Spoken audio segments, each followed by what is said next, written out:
로마 근교에 카타콤이라는 유적이 있습니다. 우리 잠깐 사진 좀 보여주실래요? 이 카타콤은 로마 제국의 그 박해를 피해서 기독교인들이 숨어 지냈던 지하 무덤인데요.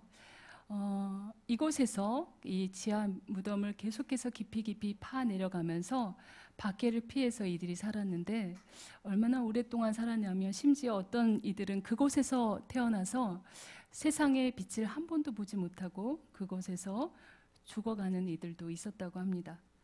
그런데 당시 이들이 이런 열악한 환경 안에서도 계속해서 주님을 갈망하고 열망하면서 그린 벽화들이 최근에 많이 발견되고 있는데, 가장 많이 그려진 그림이 어떤 그림인 줄 혹시 아십니까? 바로 선한 목자라고 이야기합니다. 그 다음 사진 보여주실래요? 어린 양을 그 어깨에 메고 이렇게 잃어버린 양을 찾아서 기쁘게 오시는 그런 선한 목자 그림이 가장 많이 그려진 벽화라고 합니다. 정말 박해를 피해서 그 어두운 동굴에서 그렇게 빛을 한 번도 보지 못하고 그렇게 살다가 죽어가는 이들이 그렇게도 대망하고 보고 싶었던 그분이 바로 선한 목자. 그분이 오시면, 목자장으로 오시면 우리가 이 모든 우리의 눈물과 고통이 회복되고 치유되고, 또 주님께서 이런 우리의 모든 고난들을 위로하실 거야 라고 그 선한 목자를 그리면서 갈망했겠죠. 근데 초대교회 성도들이 그렇게 갈망했던 선한 목자상하고 우리가 생각하는 선한 목자는 정말 많은 간극들이 있는 것 같습니다. 그래서 오늘 요한복음을 살펴보면서 그 선한 목자상이 어떤 것인지 이렇게 살펴보고, 우리도 초대교회 성도님들처럼 그런 주님을 갈망했으면 좋겠습니다. 성경 속에 흐르는 그 중요한 사상 중에 하나가 목자와 양의 유기적 관계에 대해서 이렇게 이야기하는데, 그래서 우리가 잘 알고 있는 성경의 인물도 대부분 목자였고 또 유목민 생활했던 것을 이렇게 바라볼 수 있습니다. 대표적으로 아브라함도 목자였고 또 이삭과 야곱도 목자였습니다. 또 그렇게 그 이스라엘 사람들이 그렇게 존경하는 인물이죠. 다윗도 목자였고 또 모세도 목동이었습니다. 또 선지자, 나는 뽕나무를 키우는 사람이고 또 목자였다라고 이야기하는 아모스도 목자였고, 또 예수님께서 이 땅에 태어났을 때 그 베들레헴 구유에 이렇게 그 양들이 먹는 그곳에 이렇게 누웠을 때도 제일 처음 경배하러 찾아간 사람들이 베들레헴 경내에 있었던 목동들이었습니다. 그래서 예수님도 양을 치는 그 일에 대해서 너무나 잘 알고 계셨고, 또 예수님의 말씀을 듣던 당시 청중들도 그 양과 목자의 관계에 대해서 너무나 잘 알고 있었다는 것이죠. 그래서 예수님께서는 양을 소재로 여러 가지 비유를 말씀하시는데, 요한복음 10장 14절에 뭐라고 말씀하시냐면 나는 선한 목자다 라고 선언하십니다.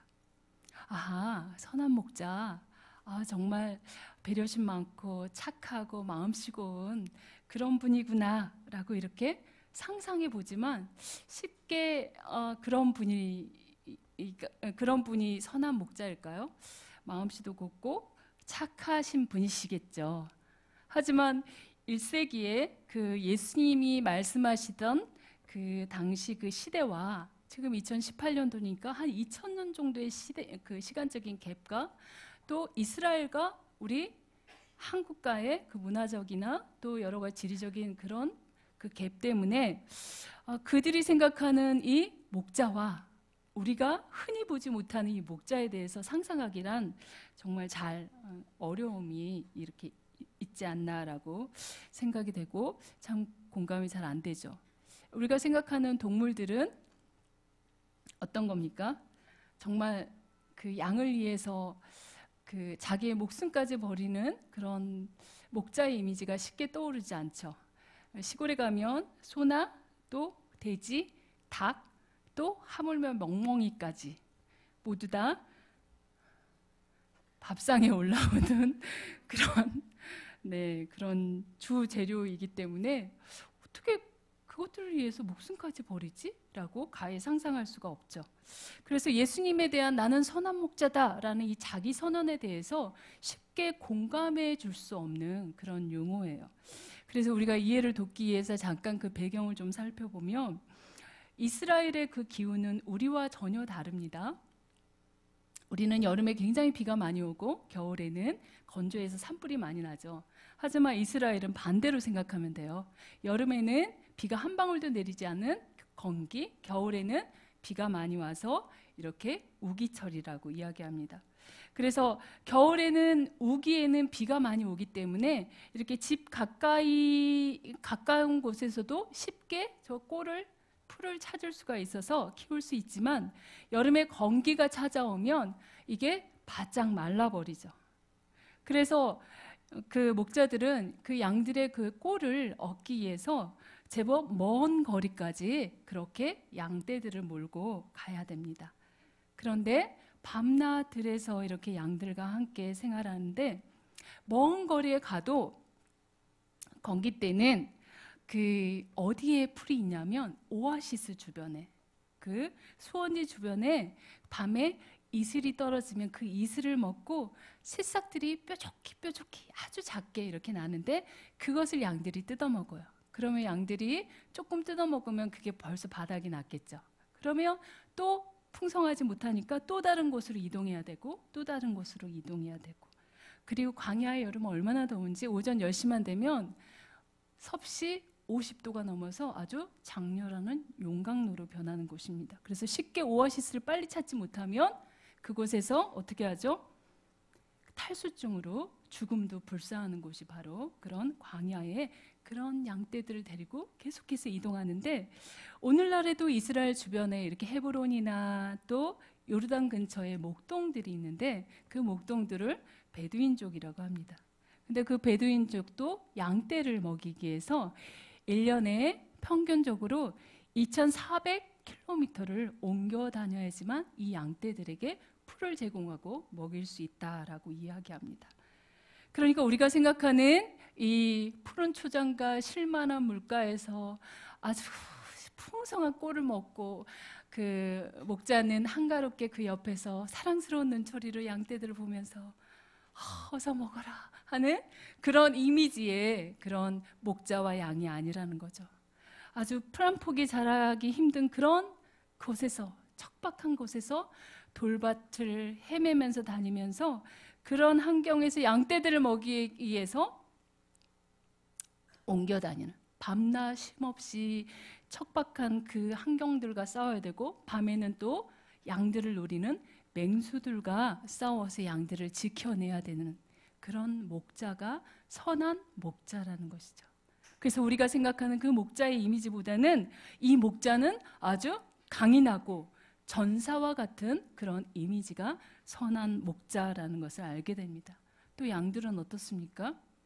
우리가 그 양떼 목장에 가면 아주 퉁실퉁실해가지고 아주 예쁜 그런 양들이 있는데 이스라엘의 양들을 보면 굉장히 더럽죠. 저런 환경에서 자라니까 굉장히 황토색이죠. 그리고 양은 우리가 잘 이렇게 알듯이 시력이 약해서 잘 앞이 분별이 잘 안 되고 또 몸은 뚱뚱한데 다리는 얇아서 벌러덩 넘어지면 혼자서 이렇게 못 일어나고, 그리고 목자가 와서 세워줘도 한참 좀 붙들고 있어야지만 균형을 잡는, 그리고 얼마나 이기적인지 새끼 양이 엄마 양처럼 보이는 그 엄마 양에게 가서 젖 좀 빨아먹으려고 그러면 아주 매정하게 뿌리치고 그냥 막 자기가 하는 풀만 뜯어먹고 이렇게 다니는, 굉장히 이기적이죠. 그리고 앞에 양이 그렇게 막 뜯어먹고 가다가 정신없이 그 풀만 먹다가 앞에 낭떠러지가 있으면 낭떠러지에 풀 뜯다가 떨어지고, 뒤따라오는 양떼도 앞에 양이 가니까 아무 생각 없이 따라가다가 계속해서 떨어지고, 그래서 정말 뉴스에 의하면 한 400마리의 양떼도 절벽에서 떨어져서 죽었다라는 그런 일들이, 그런 사고들이 굉장히 빈번하다고 이야기합니다. 정말 결론적으로 양은 스스로 할 수 있는 게 아무것도 없는, 그래서 자기 생명도 스스로 지킬 수 없는, 생존 능력 제로, 기술도 없고 힘도 없는 그런 양의 상태들을 우리가 볼 수 있습니다. 그래서 동물학자들은 인간이 양을 돌보지 않았다면 제일 먼저 지구상에서 멸종했던 그런 동물은 아마 양일 것이다 라고 이야기할 정도로 양은 대책이 없는 동물입니다. 이런 양의 특성을 보면 비단 우리와 같지 않나요? 성경에 이사야 53장 6절 말씀에 뭐라고 말씀하시는지 같이 한번 읽어볼까요? 시작. 우리는 다 양 같아서 그릇 행하여 각기 제 길로 갔거늘. 양과 같이 나 먹고 사는 문제만 막 그것만 하고 굉장히 이기적이어가지고 옆에 사람이 어떻게 사는지 어떻게 하는지도 상관하지 않고 나만 이러면서 살다가 영원한 사망으로 떨어져 버리는, 그리고 그 사람이 가니까 아 저게 뭐가 있나 보다 하면서 다 같이 따라가서 결국에는 주님 앞에 설 자가 없이 영원한 사망길로 떨어져 버리는 그런 우리의 인간과 같은 그런 모습입니다. 그래서 양이 목자가 없으면 단 하루도 단 오전도 살아낼 수 없는 것처럼 우리도 하나님 없이는 단 하루도 단 1분 1초도 살아낼 수 없는 존재가 우리 인간이다라고 성경은 양의 비유에서 이렇게 말씀하고 계십니다. 그래서 우리는 하나님을 필요한데 하나님께서 우리를 어떻게 돌보실지 하나님 보이지 않기 때문에 하나님께서 항상 대리 통치를 하시는데 항상 자기의 마음을 아는 목자장을 세우셔가지고 그 하나님의 자기 백성들을 이렇게 돌보세요. 그런데 하나같이 주님의 말씀을 받은 리더자들이 하나같이 실패합니다. 딱 한 명 성공했는데 누구죠? 내 마음을 아는 다윗. 다윗 외에는 수없이 오고 간 수많은 사람들이 다 실패했다라고 이렇게 단언하죠. 그래서 예수님께서는 여호와 하나님께서는 뭐라고 하냐면 예레미야 3장 15절에 내 마음에 합한 목자를 주겠다라고 말씀하시면서 에스겔 34장에 보면 어떤 목자라고 그 목자상에 대해서 이야기하는데 같이 한번 읽어봅시다. 좋은 꼴을 먹이고 그 우리를 이스라엘 높은 산에 두리니 그것들이 그곳에 있는 좋은 우리에 누워 있으며 이스라엘 산에서 살찐 꼴을 먹으리라. 내가 친히 내 양의 목자가 되어 그것들을 누워 있게 할지라. 주 여호와의 말씀이니라. 그 잃어버린 자를 내가 찾으며 쫓기는 자를 내가 돌아오게 하며 상한 자를 내가 싸매주며 병든 자를 내가 강하게 하려니와 살찐 자와 강한 자는 내가 없애고 정의대로 그것들을 먹이리라. 바로 이분이 누구죠? 예수 그리스도. 그분은 약속대로 이 땅에 오셨습니다. 그래서 마태복음 9장 36절에 보면 예수님께서 읽어볼까요? 무리를 보시고 불쌍히 여기시니 이는 그들이 목자 없는 양과 같이 고생하며 기진함이라. 바로 목자의 심정으로 예수님께서 오셔서 그 잃어버린 자들을 찾으고 싸매우시고 고쳐주셨다. 그리고 살찐 꼴을 먹여서 영원한 생명을 주었다. 바로 그분이 선한 목자. 그래서 나는 선한 목자다라고 선언해서 당시 그 예수님 시대 2000년 전에 그 청중들은 선한 목자 하니까 아하 하고 이해할 수 있었던 거죠. 근데 선한 목자는 양을 알고 양도 목자를 안다라고 이야기합니다. 요한복음 10장 14절 15절 같이 한번 읽어볼까요? 시작.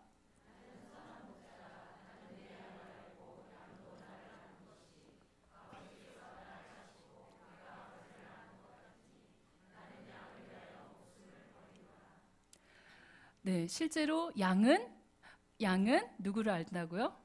목자를 알고 목자는 내 양을 안다. 서로 쌍방간에 안다라고 이렇게 표현하죠. 그런데 이 선한 목자들은 그 양떼들을 돌보기 위해서 양떼에게 신선한 꼴, 아주 좋은 꼴들을 먹이기 위해서 강야의 그 넓은 모든 지역의 흙, 기후, 지형, 또 식물 군락, 그 모든 것들에 해박한 지식을 갖고 있어야지만 이 양떼들을 굶어 죽이지 아니하고 데려다니면서 풍성한 꼴을 먹일 수 있었다고 합니다. 그래서 20세기 초엽에 한 연구가는 시나이 반도의 그 베두인족들에게 몇 종의 그 식물군을 알고 있는지 이렇게 조사를 했을 때 약 100여 종의 식물의 속성들을 알고 있었다라고 이렇게 발견했다고 합니다. 그래서 어떤 식물이 이 양에게 좋은지, 이게 계절성인지 아니면 다년생인지, 이게 약초인지, 또 어떤 증세에 이런 약효가 있는지 그걸 정확하게 알아서 그 양떼에게 필요한 꼴들을 데리고 다니면서 먹였다라고 이야기하는 것이죠. 바로 주님께서는 이것처럼 우리 한 사람 한 사람을 알고 계십니다. 각 개인의 형편과 처지를 잘 알고 계신다는 이야기죠. 그리고 나의 모든 약점과 강점, 나의 상처와 아픔, 그 모든 것들을 다 알고 계셔서 나를 고아와 같이 내버려 두지 아니하시고 늘 살찐 꼴을 먹일 수 있는 곳으로 인도하시고 나의 치료약도 알고 계시고 회복책도 알고 계신다라고 하시는 그런 말씀인 거죠. 그런데 이렇게 선한 목자의 인도함을 받고 그 꼴을 먹은 백성들, 바로 그 양들이 어떻게 반응하냐면 요한복음 10장 27절에 보면 내 양은 내 음성을 들으며 나는 그들을 알며 그들은 나를 따르느니라 라고 이렇게 반응한다라고 이야기해요. 실제로 양들은 그 청각이 굉장히 발달해서 제 주인의 목소리를 정확하게 듣는다고 해요. 그래서 목자가 이렇게 휘파람을 불거나 평상시에 그 양들을 불렀던 소리를 딱 신호를 하며 딱 쳐다보고 막 달려간다고 이야기해요. 이것처럼 목자와 양은 유기적 관계로서 뭐라고 얘기하시냐면 너가 내 양이라면 내 말을 듣는다 라고 말씀하시는 거예요. 그러면서 그 예수님의 말씀을 듣는 그 자녀들을 요한계시록에는 그 선한 목장을 일찍이 죽임당하신 어린 양으로 묘사하면서 뭐라고 그에게 속한 자들이 행동하는지 그 행동 양상에 대해서 이야기하고 있습니다. 요한계시록 14장 4절에서 5절 같이 한번 읽어볼까요? 이 사람들은 여자와 더불어 더럽히지 아니하고 순결한 자라 어린 양이 어디로 인도하든지 따라가는 자며 사랑 가운데에 속량함을 받아 처음 익은 열매로 하나님과 어린 양에게 속한 자들이니 그 입에 거짓말이 없고 흠이 없는 자들이더라. 나 하나님 믿어. 나 예수님 안다고. 나 교회 나가. 나 교회생 얼마나 오래 했는데 이렇게 이야기하지만 내 마음대로 내 뜻대로 그렇게 살아가는 자들은 내 양이 아니다 라고 말씀하시는 거죠. 바로 예수님께서 말씀하신 것이라면 그분의 말씀을 존중히 여기고 경청하고 그분이 어디로 이끌든지 그분을 따라가는 자들이 내 양이다 라고 말씀하시는 거예요. 굉장히 무서운 말씀 아니십니까? 여러분, 내가 주님의 양인가 한번 점검해 보세요. 주님의 말씀하시면 그 말씀을 주의 깊게 듣고 그렇게 하려고 애를 쓰는지, 아니면 저 말씀은 우리 남편이 들어야 되는데, 저 말씀은 진짜 우리 시어머니가 들어야 되는데, 만약 이런다면 네, 땡땡땡입니다. 저와 여러분이 주님의 양이라면 바로 그분의 말씀을 존중히 여기고 그분이 어디로 인도하든지 그 말씀에 반응하고 순종하는 자들이 바로 내 말을 듣는 내 양이다 라고 이렇게 표현하시는 것이죠. 그리고 이 선한 목자를 따르는 그 양들을 위해서 선한 목자는 목숨을 버린다 라고 말씀하십니다. 강야는 항상 양들이 있는 곳이면 누가 따라다니냐면 강도들과 이리떼들과 들짐승들, 바로 맹수들이 따라다닙니다. 그래서 밤만 되면 어떻게 경계를 서야지 그 잠깐 경계를 쓰지 않으면 늑대가 달려오든지 사자가 달려오든지 이리가 달려와가지고 금세 양들을 물고 갑니다. 그래서 목자는 그 양들을 보호하기 위해서 밤에 이렇게 이스라엘에 많이 있는 동굴에 양들을 이렇게 갖다 밀고 그리고 그 앞에 울타리를 칩니다. 잠깐 사진 한번 보여줄래요? 요한복음 10장 1절에서 2절 말씀. 네, 이렇게 동굴이 있죠. 자연 동굴. 거기에 그 앞에 울타리를, 돌 울타리를 이렇게 치죠. 그리고 그 위에 가시덤불을 이렇게 올려놓고 아주 그 작은 돌들을 이렇게 올려놔요. 그리고 저 앞에 입구는 양들을 다 집어넣고 저 앞에 입구에 누가 있냐면 목자가 거기에서 잠을 자는 거예요. 근데 뜬 눈으로 잠깐 졸면서 있겠죠. 그래서 이 담을 뛰어넘은 자는 누구냐면 이리들, 늑대들. 그래서 바스락 소리가 나든지 아니면 돌멩이가 떼구르르 굴러가면 목자가 깜짝 일어나는 거죠. 늑대가 나타났구나 이러면서. 그래서 이 양의 문, 바로 목자를 통과하지 않으면 바로 절도요 강도다라고 표현하는 거예요. 요한복음 10장 1절에서 2절 말씀 같이 한번 읽어볼까요? 시작. 내가 진실로 진실로 너희에게 이르노니 문을 통하여 양의 우리에 들어가지 아니하고 다른 데로 넘어가는 자는 절도며 강도요 문으로 들어가는 이는 양의 목자라. 바로 예수 그리스도를 통하지 않고 가는 양을 데려가는 자는 절도요 강도다라고 이야기하시는 거죠. 그런데 예수님께서는 당시 종교 지도자들을 향해서 이렇게 너희들은 절도요 강도다라고 이렇게 지적했는데, 예수님 시대뿐만 아니라 남유다 멸망기에도 절도며 강도가 있었고 지금 현재도 절도요 강도들은 도적대들처럼 많이 있습니다. 에스겔서 바벨론의 포로를 잡혀간 그 에스겔 선지자가 에스겔서를 썼죠. 그런데 에스겔 34장 1절에서 3절 보면 당시의 그 지도자들이 어땠는지 실상을 이렇게 고발하고 있습니다. 같이 한번 읽어볼까요? 여호와의 말씀이 내게 임하여 이르시되 인자야 너는 이스라엘 목자들에게 예언하라. 그들 곧 목자들에게 예언하여 이르기를 주 여호와께서 이같이 말씀하시되 자기만 먹는 이스라엘 목자들은 화 있을진저 목자들이 양떼를 먹이는 것이 마땅하지 아니하냐. 너희가 살찐 양을 잡아 그 기름을 먹으며 그 털을 입되 양떼는 먹이지 아니하는도다.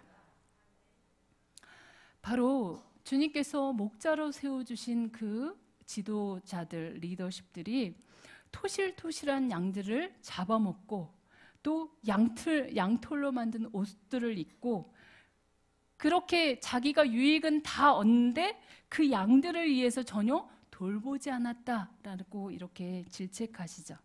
그리고 그들이 어떻게 돌보지 않았는지 4절에 보면 너희가 그 연약한 자를 강하게 아니하며 병든 자를 고치지 아니하며 상한 자를 싸매주지 아니하며 쫓기는 자를 돌아오게 하지 아니하며 잃어버린 자를 찾지 아니하고 다만 포악으로 그것을 다스렸도다 라고 당시 종교 지도자들이 내 백성, 내 양들을 얼마나 학정으로 돌보지 않았나라는 것들을 이렇게 이야기하고 있습니다. 오히려 그들에게 내 양을 맡겼더니 그 양들을 굶어 죽게 하고 들짐승의 밥이 되게 만들고 오히려 살찐 양을 잡아서 먹어버렸더라 라고 이렇게 이야기하는 거죠. 그래서 이 노략질하는 이리들을 그 원어로 살펴보면 탐심하는, 욕심이 많은, 탐색하는 이리들이다 라고 이야기하는데, 하나님의 백성들이 하나님을 경외하도록 그들에게 맡겼는데 오히려 양의 옷을 입고 그 창조의 목적에 반하게 자기 욕심, 자기 비전, 자기 꿈, 자기 영광을 위해서 양들을 이용하는 그런 악한 목자들이다라고 이야기하시는 거죠. 그리고 예수님 당시의 종교 지도자들인 바리새인과 서기관들을 향해서 대놓고 강도요, 절도다라고 이렇게 말씀하고 계시죠. 우리 시대에도 수없이 많은 이런 일들이 있죠. 최근에 핫 이슈가 되는 우리나라 최대 교단의 목회자 양성서인 총신대학교 총장도 비리 혐의로 고소 고발이 되고 있습니다. 그래서 교육부 감사가 들어왔죠. 그 감사 결과 우리가 루머로만 떠들고 있던 그 모든 것들이 지적되었죠. 교비 혁명, 불법적인 학교 운영으로 입시비리, 인사비리, 부정청탁, 이를 지적하는 학생들을 부당하게 불법 징계하고 점거 농성하는 학생들을 해산시키고자 공식적으로 한 50명 정도의 용역을 사고 또 한 40명 정도의 그 사복을 입은 용역까지 해서 거의 90명에서 100명 가까이 되는 용역을 학교에 집어넣어서 학생들을 이업하고 등등 수없이 많은 일들을 그 십몇 년, 거의 20년 가까이 해 드셨더라고요. 그래서 예수님의 표현을 빌리자면 그는 절도요 강도다라고 이야기하는 거죠. 비단 학교만 그럴까요? 교회도 만만치 않습니다. 저도 우리 교회 온 지 3년 차인데 성도님을 신방하고 이렇게 상담하다 보면 참 기가 막히고 코가 막히고 말도 안 되는 그런 리더십 밑에서 그래도 목사라고, 그래도 그 하나님의 말씀을 전하는 자라고 그렇게 기가 막히는 그분 밑에서 그렇게 오랜 동안 고생했던 사람들의 얘기를 들으면 야, 진짜 양들을 상대로 사기치고 그 종교 사업하는 정말 절도요 강도들이 정말 너무 많구나라는 것들을 정말 우리 한국교회에 믿지 못할 현실이 되고 말았습니다. 여러분도 그런 교회에서 당하시다가 오신 분도 있죠. 이래저래 이렇게 이 크로스에 보면 안 당한 사람이 없을 정도로 그런 것 같아요. 그런데 예수님께서 뭐라고 말씀하십니까? 선한 목자이신 예수님은 요한복음 10장 15절에 보면 나는 양들을 위하여 목숨을 버리노라 라고 말씀하십니다. 그 양들을 이용해서 사기치고 그 생명까지 이렇게 갉아먹는 그런 그 악한 목자와 반해서 예수님은 우리를 불쌍히 여기시고 2000년 전에 우리를 위해서 십자가에서 못 박혀 대신 피 흘려 죽어 주실 정도로 우리를 위해서 모든 것들을 내어주셨습니다. 그리고 공생애를 살펴보면 그분이 한 3년 반 정도 공생애 기간 동안에 그 사람들이 당하는 그 것들을 보고 그 목자 없는 양같이 유리 방황하는 그들을 불쌍히 여기셔서 손을 대서는 안 되는 부정한 사람이 나병 환자도 가서 만져주시고, 예수님이 나병아 나을지어다 이렇게 하면 나았잖아요. 근데 그의 마음을 알기 때문에 가서 만져주세요. 그리고 고쳐주시고, 두 소경의 눈은 어떻게 하십니까? 이렇게 진흙을 바르고 안수해서 이렇게 고쳐주시고, 기가 먹었다면 더러운 기까지 이렇게 만져서 고쳐주시고, 혀가 이렇게 말 벙어리 잘 안 된다 그러면 혀도 이렇게 해가지고 고쳐 다 만져주시고 싸매어주시고, 친히 그가 창피하지 않게 그렇게 가가지고 안아주시고 고쳐주세요. 하물며 본인이 죽이려고 오는 그 대제사장의 그 종의 기까지 불쌍히 여기시면서 고쳐주신 것을 봅니다.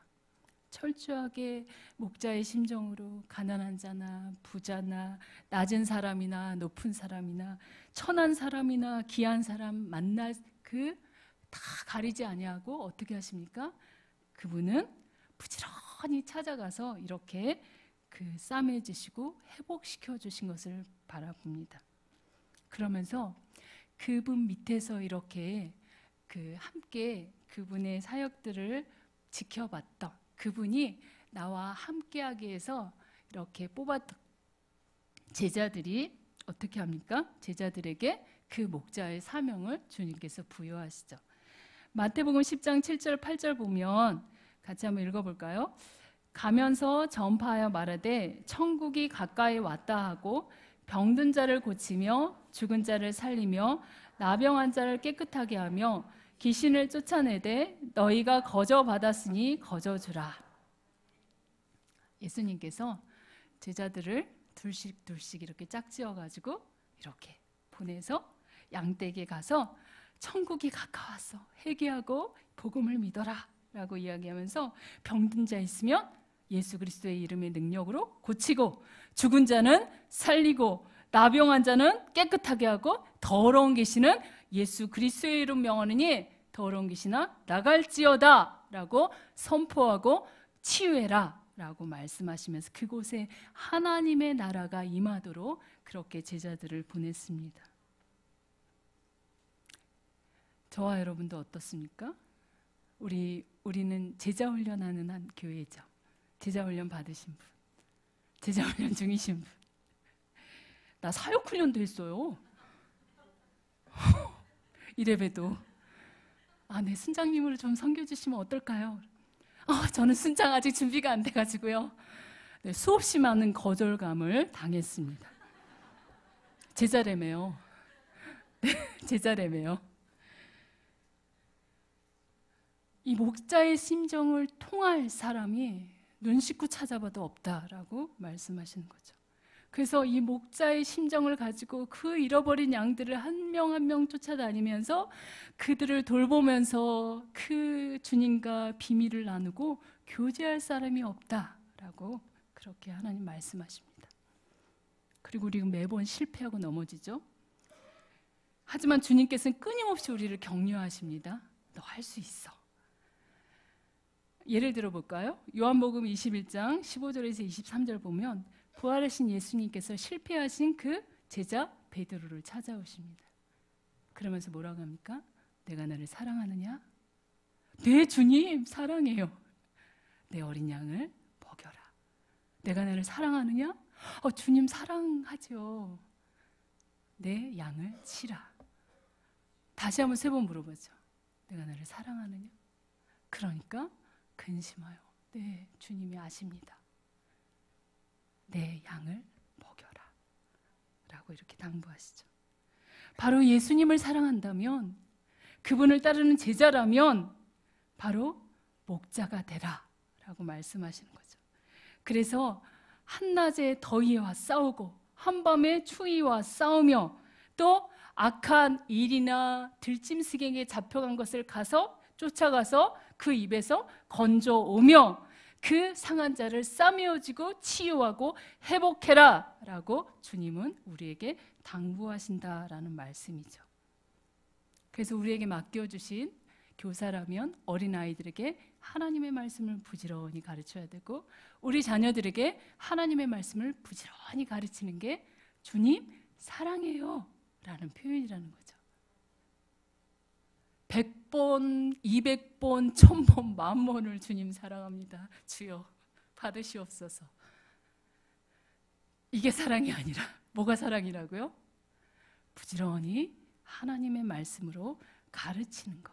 그래서 그에게 필요한 신선한 꼴을 계속해서 공급해 주는 것이 주님 사랑합니다 라는 표현이라는 거죠.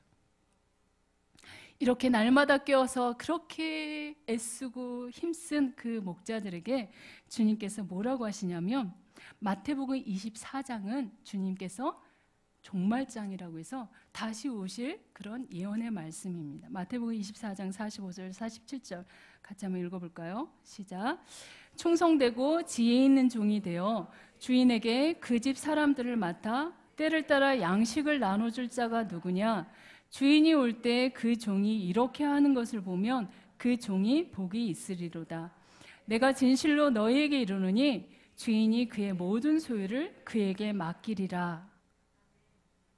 하나님의 말씀을 전하고 가르치고 그 사람을 이렇게 때를 따라 신선한 양식을 먹이는 게 얼마나 귀한지 주님께서 뭐라고 해요? 내가 다시 올 때 나의 모든 소유, 온 우주와 만물, 이 모든 걸 통째로 너에게 맡길게, 다 줄게 라고 우주와 모든 만물을 통째로 걸었습니다. 바로 내 양을 부지런히 돌보고 부지런히 지키고 그가 하나님의 백성으로 살아갈 수 있도록, 그렇게 하면 주님 다시 오신 그날에 착하고 충성된 종아, 내가 내 마음을 알았구나, 내 마음이 통했구나 하면서 나의 모든 거 아끼지 않고 통치 능력이 있으니까 너가 한번 통치해봐 하면서 그 소유물을 주신다라고 말씀하십니다. 저와 여러분이 이런 복된 자들이 다 되어야 되지 않겠습니까? 그랬으면 좋겠습니다. 이제 말씀의 결론을 맺겠습니다. 초대교회 성도는 그 박해 상황에서도 그 선한 목자 되신 주님께서 다시 오셔서 목자장이 될 것을 굉장히 열망하고 갈망했습니다. 그 선한 목자는 우리 한 명 한 명을 알고 우리의 모든 필요를 채워주시는 분이시며 우리를 위해서 목숨을 아끼지 않은 그런 분이십니다. 그리고 우리가 그분을 사랑한다면 그분의 말씀을 듣고 순종하는 사람들이 정말 그분을 따르는 양인 거죠. 그래서 그분이 말씀하신 대로 내가 나를 사랑한다면 부지런히 하나님의 말씀으로 가르치고 양육해라. 그렇게 너가 열심히 한다면 내가 다시 짜잔 하고 갈 때 나의 모든 소유를 통째로 맡길게 라고 이렇게 온 우주와 만물을 걸었습니다. 저와 여러분이 그런 착하고 충성된 종이라 칭찬받는, 그리고 그 모든 것들을 통치할 수 있는 통치 능력을 키우는 저와 여러분이 되시기를 소망합니다. 이 시간 우리 찬양했으면 좋겠는데요. 주님 말씀하시면 내가 나아가겠습니다. 고백하면서 그렇게 찬양하겠습니다.